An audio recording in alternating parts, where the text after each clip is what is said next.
Hello. What is up, guys? My name is Rob Donaldson, and man, oh man, the birds are starting to chirp. The weather is getting warmer. Springtime is here, and the field of 68 has officially been set for the NCAA Tournament. And as we go into our recap of Saturday and Sunday, y'all, the weather isn't the only thing getting really hot right now, because we absolutely killed it this weekend as we raked in 14.57 units on our straight bets over the past 2 days.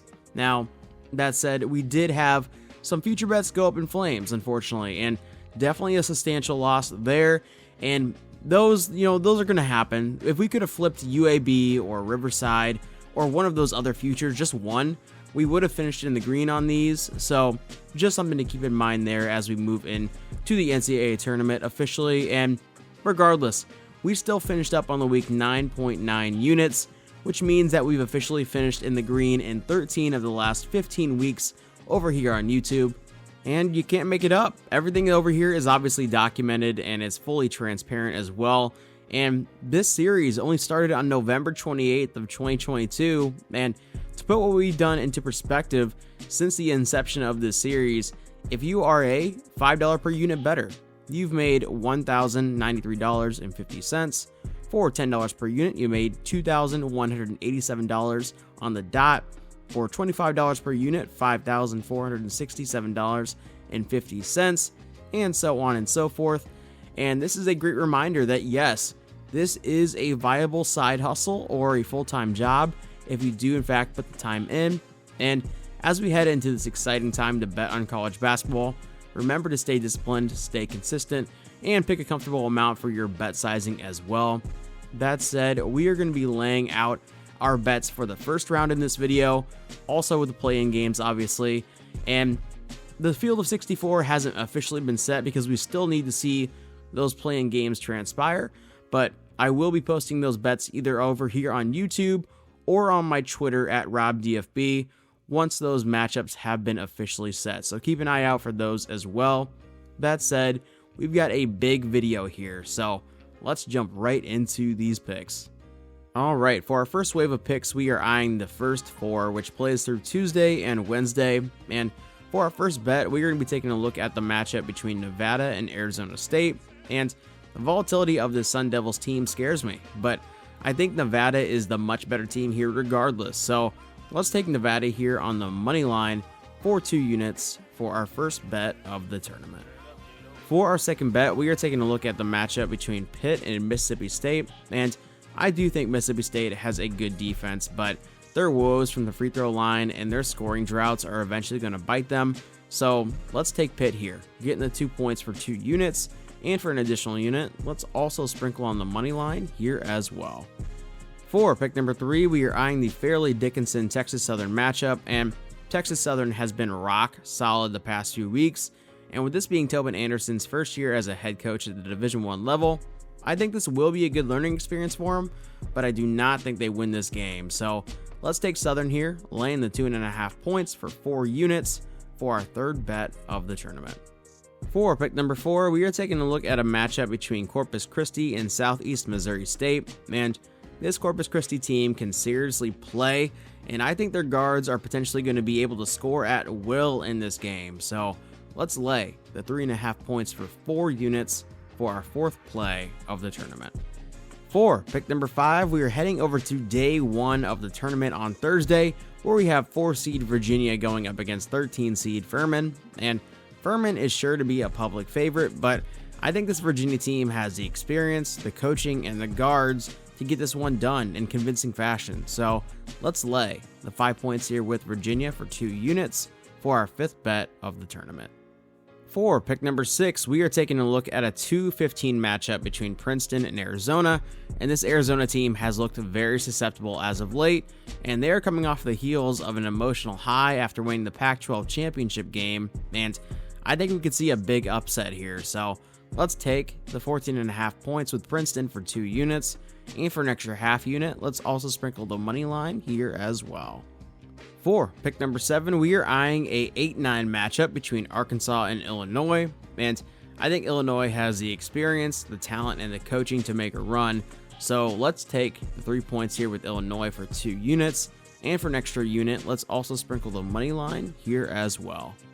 4, pick number 8, we are eyeing an 8-9 matchup between Boise State and Northwestern, and Northwestern has the guards necessary to cause problems in this tournament, and I think they get this one done here. So let's take the Wildcats here on the money line for 3 units for our 8th play of the day. 4, pick number 9, we are taking a look at a 2-15 matchup between UCLA and UNC Asheville, and even with UCLA's injuries, this is a nightmare matchup for Asheville here, and I think UCLA can pour it on. So let's lay the 18.5 points for 3 units for our 9th play of the tournament. 4, pick number 10, we are taking a look at a 5-12 matchup between Charleston and San Diego State, and this Charleston team is a public darling, but they needed to catch a lot of lucky calls and good breaks just to even make this tournament field, and we've seen them really falter at times this year, so I think this is a moment where a public dog goes to die. So let's lay the 4.5 points with the Aztecs for 4 units for our 10th play of the tournament. 4, pick number 11, we are arguably looking at the game of the day in a 5-12 matchup between Oral Roberts and Duke, and I absolutely adore this Oral Roberts team, and I think they are the better team in this matchup, and I think they have the best player on the floor in this matchup. So let's take the 6.5 points here with Oral Roberts for 4 units, and for an extra unit, let's also sprinkle the money line here as well. All right, for pick number 12, we are heading over to day 2, aka Friday, and we are eyeing a 5-12 matchup between VCU and St. Mary's, and these two play a very similar style, and I think this comes down to the wire. So let's take the 3.5 points with VCU for 2 units, and for an extra unit, let's also sprinkle the money line here as well.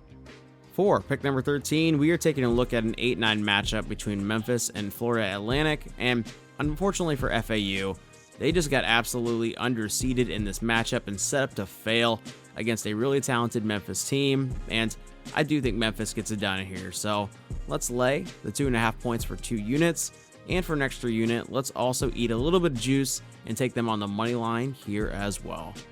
4, pick number 14, we are eyeing a 6-11 matchup between Creighton and NC State, and this NC State team is prone to laying some serious duds, and I think this Creighton team can erase them here. So let's take them, laying the 5 points for 3 units for our 14th play of the tournament. 4, pick number 15, we are eyeing a 3-14 matchup between Kennesaw State and Xavier, and Kennesaw State is a really good team with really good guards and great coaching, and I think they are a live dog here. So let's take the 11.5 points for 3 units, and for an extra full unit, let's also sprinkle the money line here as well. 4, pick number 16, we are eyeing a 5-12 matchup between Drake and Miami, and I was chomping at the bit to fade Miami when I saw this matchup, because Drake is an excellent team, and with potentially no Norchad Omier in this game, I think they're susceptible. So let's take Drake here, getting the 3 points for 3 units, and for an extra unit, let's also sprinkle the money line here as well. 4, pick number 12, we are looking at a 4-13 matchup between Iona and UConn, and I think Hurley gets completely outcoached in this spot, and Iona is playing their best ball of the season right now. So let's take the 9.5 points with the Gales for 3 units, and for an extra unit, let's also sprinkle the money line here as well. 4, pick number 18, we are taking a look at a 3-14 matchup between Gonzaga and Grand Canyon, and this Gonzaga team is flying completely below the radar right now, but they are still very good, very talented, and well coached, and I think they absolutely stomp Grand Canyon in this spot. So let's lay the 15 points here with the Zags for 4 units for our 18th play of the tournament. 4, pick number 19, we are eyeing a 4-13 matchup between Kent State and Indiana, and this Kent State team is a top 20 team in the country in my opinion, and they're disguised as a 13 seed. Really tough draw for Indiana, and I think their run ends early here. So let's take the 4.5 points with Kent State for 4 units, and for an extra unit, let's also sprinkle the money line here as well. All right, for our final bet of the first round, we are eyeing a 7-10 matchup between Michigan State and USC, and I think the Spartans have the talent, the depth, and the coaching to make a run in this tournament. So Let's lay the 1.5 points for 5 units for our final bet of the first round. All that being said, I really want to thank you guys for checking out today's video, and before y'all go, I do have an official announcement to make, as I've officially partnered with Underdog Fantasy, which is a sports gaming platform that I think rivals literally anything out there, if not tops it, and their platform is so damn awesome when it comes to player props. So we're going to have some videos coming up daily surrounding that as well, and once again, really excited to partner up with Underdog Fantasy, and I really do think it's going to be a great partnership. That said, stay tuned because we will have NIT videos coming up as well as future bet episodes for the NCAA Tournament as well. And once again, appreciate all of you, and I will see you in a future video. Take it easy.